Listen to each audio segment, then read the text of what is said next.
Hello, hi, welcome to our channel. இன்னைக்கு நம்ம என்ன பார்க்க போகிறோன்னா அரிசி சந்தகை எப்படி பண்ணுறதுன்னு பார்க்கலாம். அதுக்கு நான் பெரிய டம்ளரில் 4 டம்ளர் இட்லி அரிசி எடுத்திருக்கேன். இட்லி அரிசி எடுத்துக்கலாம், இல்லைன்னா வேறு எந்த அரிசி வேணாலும் எடுத்துக்கலாம். இதுக்கு 4 பெரிய டம்ளரில் 4 டம்ளர் ஊற வச்சுட்டேன். ஒரு 4 மணி நேரம் பக்கம் ஊற வச்சுருங்க. ஊற வச்சதுக்கப்புறம் அரைச்சிட்டு நைஸாக அரைக்கணும். மாவு நல்லா நைஸாக அரைக்கணும். அப்போ தான் நம்ம அந்த சந்தக மரத்தில் போட்டு புளியும் போது நல்லா நூடுல்ஸ் மாதிரி வரும். பாருங்கள், இப்போ நான் நைஸாக அரைச்சாச்சு. இப்போ நான் அந்த கடாயிலேயே அரைச்சி டைரெக்டாக தோண்டிட்டு எடுத்துட்டேன். இப்போ கொஞ்சமாக ஆயில் விட்டு நல்லா வணக்கணும். மாவு நல்லா கெட்டியாகி உருண்டை பிடிக்கிற பதத்துக்கு வர வரைக்கும் நம்ம நல்லா வணக்கணும். இது வணக்கிறது கொஞ்சம் கஷ்டமாக இருக்கும். மெதுவாக மீடியம் ஃப்ளேமில் வச்சு நீங்கள் வணக்கிக்கலாம். மீடியம் ஃப்ளேமில் வச்சு வணக்கினீங்கன்னா நீங்கள் மெதுவாக வணக்கிக்கலாம். பாருங்கள், இந்த மாதிரி நல்லா கெட்டி ஆகிட்டே வரும். இந்த மாதிரி கெட்டி ஆகிட்டா கொஞ்சம் உங்களுக்கு கஷ்டமாக இருக்கும். இதுக்கு நல்லா அடிகனமான ஒரு கடாய் எடுத்துக்கோங்க.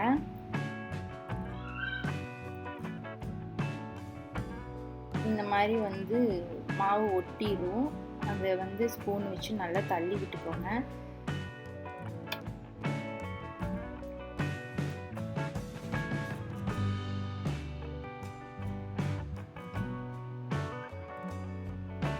இது நிறைய பேர் கடையில் வாங்கி டக்குன்னு தாளிச்சிடுவாங்க. அந்த கடையில் வாங்குறது சம்டைம்ஸ் ஒரு வாசம் அந்த மாதிரி எல்லாம் வரும். அப்புறம் தாளிச்சதுக்கப்புறம் ஆறிச்சுன்னா பார்த்திங்கன்னா ரப்பர் மாதிரி வரும். இது இந்த நம்ம வீட்லேயே பண்ணால் நல்லா சாஃப்டாக இருக்கும். நம்ம நெக்ஸ்ட் டே கொஞ்சம் எடுத்து வச்சு நெக்ஸ்ட் டே தாளித்தாலும் அதே சாஃப்டாக தான் இருக்குங்க. இந்த மாவு கையில் தொட்டோம்னா கையில் ஒட்டாத வரைக்கும் நம்ம நல்லா வணக்கணும். பாருங்கள், இப்போ என் கையில் ஒட்டல. இந்த மாதிரி பர்ஃபெக்டாக வணக்கி எடுத்துடுங்க. அதுக்கப்புறம் இட்லி பாத்திரத்தில் இதை பால்ஸ் மாதிரி பண்ணி வேக வச்சிடலாம்.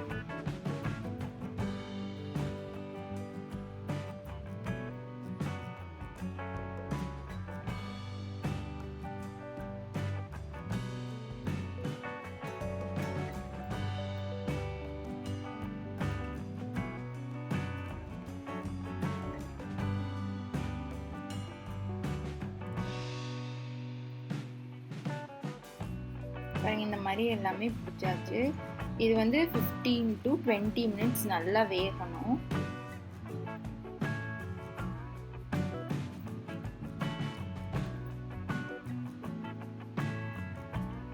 இப்போ செக் பண்ணிடலாம்.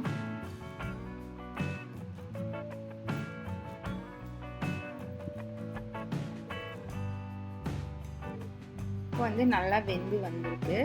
இப்போ நம்ம கொஞ்சம் ஹீட்டாக இருக்கும்போதே அமுத்துனாதான் ஈஸியாக வரும். அமுத்தலாம். இது எங்கள் வீட்டில் இருக்கிற சந்தக மரம். இதில் தான் இது பண்ணணும். இதில் உள்ள போட்டு அந்த உருண்டையை நம்ம புளியலாம்.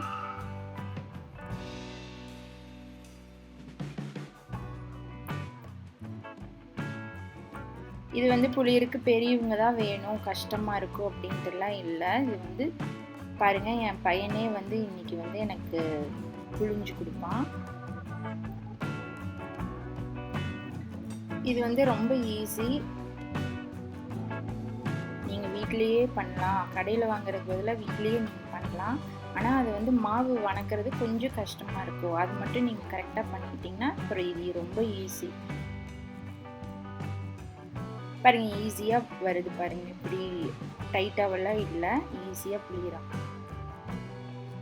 சந்தகையும் எதுவுமே கீழே உடஞ்சி விழுகாமல் அப்படியே நல்லா வருது நூடுல்ஸ் மாதிரி.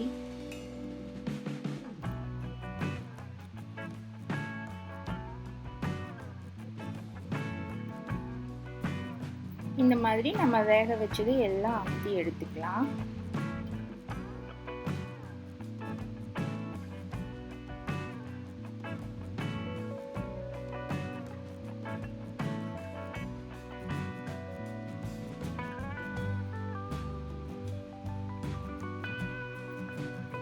அதுக்கப்புறம் சந்தகைக்கு வந்து ஸ்வீட் சந்தகை, கார சந்தகை செய்யலாம். இன்றைக்கி அதுக்கு வந்து ஸ்வீட் சந்தகை தேங்காய் பால் வந்து எடுத்து வச்சுருக்கேன் பாத்திரத்தில். அதுக்கு வந்து வெல்லம் போட்டு நல்லா மிக்ஸ் பண்ணிக்கணும் கரைய வரைக்கும். அதுக்கப்புறம் ஜாதிக்காய் அண்ட் ஏலக்காய் ரெண்டும் வந்து நல்லா இடித்து ஓரளவுக்கு நல்ல பவுடர் மாதிரி பண்ணி நம்ம அதுக்குள்ளே ஆட் பண்ணணும். அது வந்து கொஞ்சம் நம்ம ஃப்ளேவருக்கு ஆட் பண்ணுறோம்.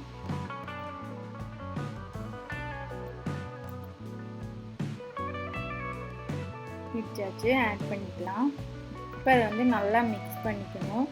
அந்த வெல்லமெல்லாம் நல்லா கரைஞ்சதுக்கப்புறம் நம்ம வந்து ஹீட் பண்ணிக்கலாம். இப்போ வந்து நம்ம வந்து தாளிக்கலாம் சந்தகையை. நம்ம இது வந்து எந்த சந்தகை வேணாலும் தாளிக்கலாம். புளி, தக்காளி, தேங்காய் சந்தகை, லெமன் சந்தகை, அந்த மாதிரி எங்களுக்கு எந்த ஃப்ளேவர் வேணுமோ நம்ம தாளிக்கலாம். இன்றைக்கி நான் வந்து தக்காளி சந்தகை வந்து செய்ய போகிறேன். அதுக்கு கடாயை வச்சு எண்ணெய் ஊற்றினதுக்கப்புறம் எண்ணெய் ஹீட் ஆனதையும் கடுகு போடுறேன்.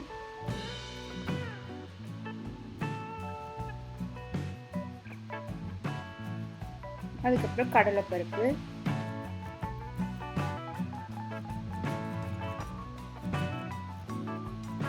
அப்புறம் கொஞ்சம் சோம்பு,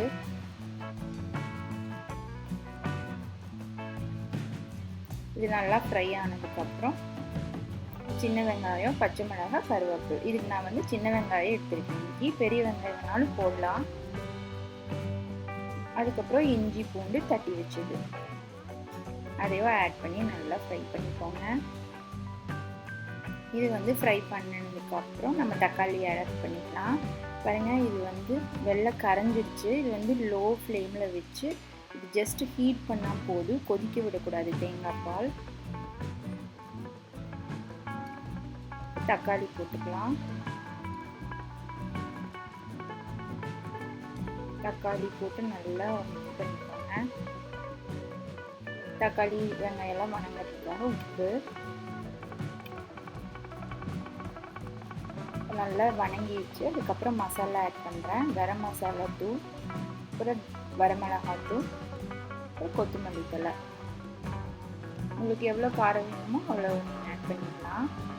அதெல்லாம் நல்லா மிக்ஸ் பண்ணிக்கோங்க. இப்போ இந்த மாதிரி வந்ததுக்கப்புறம் நம்ம வந்து செஞ்சு வச்சு சந்தகை எடுத்து இதுக்குள்ளே போட்டு மிக்ஸ் பண்ணணும்.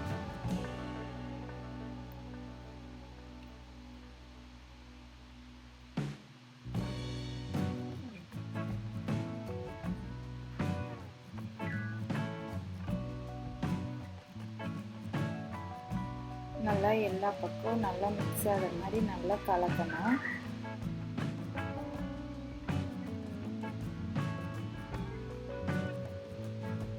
இதுலேயே லெமன் பண்ணலாம், புளி சந்தகை பண்ணலாம், தயிர் சந்தகை பண்ணலாம்.